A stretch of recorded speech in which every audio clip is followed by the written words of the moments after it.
Good evening. I'm Byron Scott with a CTV News update. A major gas explosion destroys 3 homes and leaves 1 person dead in Baltimore. The incident in the Reisterstown area today also left several people injured. 3 are listed in critical condition. Crews rescued at least 1 person who was trapped in the debris. The cause of that is still under investigation. Well, a local leader is turned away as she attempts to get a COVID-19 test. Councilmember Danny Tavares was recently told she could not receive a second COVID-19 test.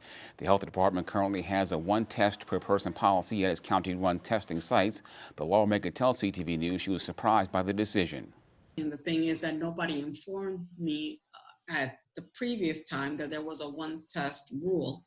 Had I known that, I would not have taken the test at the Langley Park pop-up site.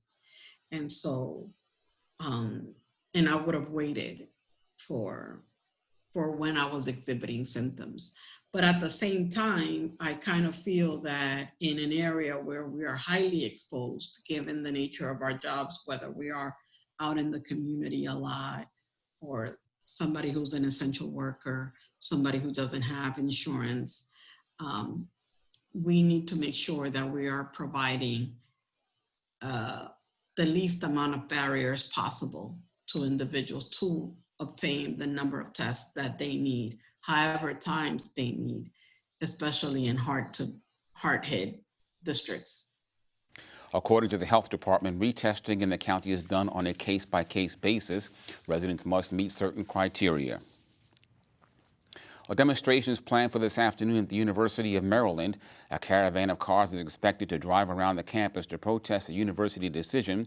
Organizers say the university said it would allow students who signed up for resident housing at College Park to opt out of their leases this fall due to the pandemic. But that same policy does not apply to the students who signed up for the South Campus Commons and courtyards, even though those buildings are on campus land. The goal of today's protest is just to make noise on the property of Courtyards, which is overseen by Capstone and managed by Medco. And we're also going to be moving towards the administration building. And so the targets are essentially UMD, Capstone, and Medco. And we're in the middle of a pandemic. There's a plethora of reasons why students wouldn't want to live in these apartments. It's clearly unsafe. Howard says some students may seek legal representation if the decision is not reversed. Well, Montgomery County officials say they made the right call to close private schools because of COVID-19, but facing a lawsuit and pressure from the governor, officials rescinded their closure order. Health Officer Travis Gales issued a memo Friday saying that despite believing it's necessary to close schools to protect the public, he will rescind his directive. This comes after a group of parents and the Avalon School filed a legal challenge. We recently spoke with one of the plaintiffs. Our battle seems to be won, but we would like to see it turn out that way, that the power to do this kind of thing falls where it should. In this case, as far as we're concerned, we wanted it to be with the schools and the people who have the knowledge. I think what we would encourage is that those non-public schools work directly with the county on their reopening plans, provide information to our health department as to what those things may be. Over 70% of the diseases emerging in people, including COVID-19, originated in animals. And so what the scorecard we released does is it creates a roadmap for Maryland on the next steps that we can take to make sure that we're keeping the public safe and improving animal welfare all at the same time. Why are these issues so important during a pandemic right now? 58% of the very common diseases such as salmonella, rabies, that people often experience starting in animals, making sure that we're stopping that spread is vitally important. What this report shows, what the current situation shows, is that animal welfare is a human welfare issue as well. Later this week, we'll hear more from the Humane Society about legislation it wants passed in the upcoming Maryland General Assembly session. Well, a bald eagle stalls traffic in Upper Marlboro. The bird was spotted by several drivers near White House Road on Route 202 around 7 o'clock last night. Animal Management says it received a call from someone who noticed that the young eagle was injured and couldn't fly. Bird seemed to be okay when it comes to his wings and his legs, but he did have an injury to his chest area, and so we were very concerned about that. And so that's why we certainly transported it. City Wildlife, which is in Washington, D.C., and they would take good care of it and release it back in the area when he's ready to go. Taylor says if you spot a bird in a similar situation, don't approach it, but call animal management. Well, Maryland State Police are investigating a fatal hit and run on U.S. Route 50. Officers say a black Ford Fusion was headed westbound near Columbia Park Road at around 11:30 Sunday night when the driver struck a man walking on the shoulder of the road. The victim died at the scene, and as his identity, I should say, has not been released. Anyone with information on the incident is asked to contact police. Well, new speed restrictions are coming to D.C. as the city's Slow Streets program expands. Traffic officials are adding 22 miles of streets where the speed limit will be reduced to 15 miles per hour. In addition, the district's default speed limit will be 20 miles per hour. Officials say with more people biking and walking, they want to ensure motorists are driving slower. We asked John Townsend of AAA Mid-Atlantic for his thoughts about this issue.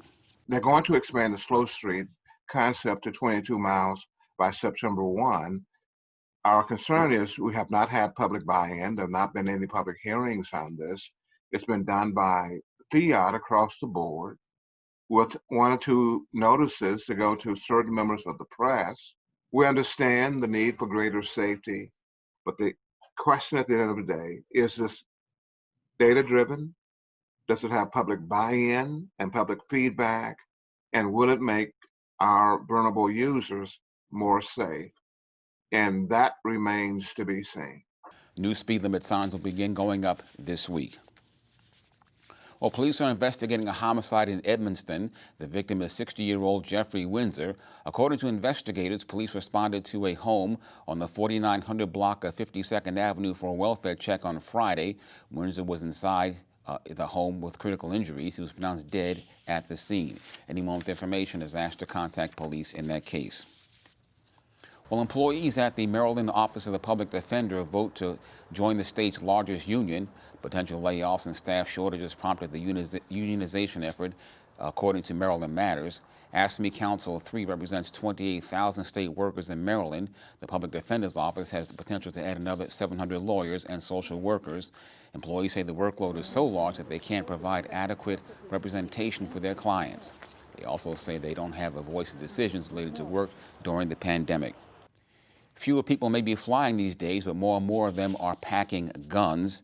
According to the TSA, its agents detected firearms and carry-on baggage at a rate 3 times higher this July as compared to July of 2019. This is the TSA screened 75% fewer passengers this July compared to the same month last year. Passengers are permitted to travel with firearms in checked baggage if they are properly packed and declared at check-in. Well, the Department of Parks and Recreation continues to hand out STEAM kits to kids across the county. Through the partnership with Future Makers, the agency has passed out 3,500 free STEAM kits. The activities allow students to engage in interactive learning. Today, organizers provided kits to families at Glen Arden Community Center. Every Monday since June 1st, kids have received these kits at locations across Prince George's County.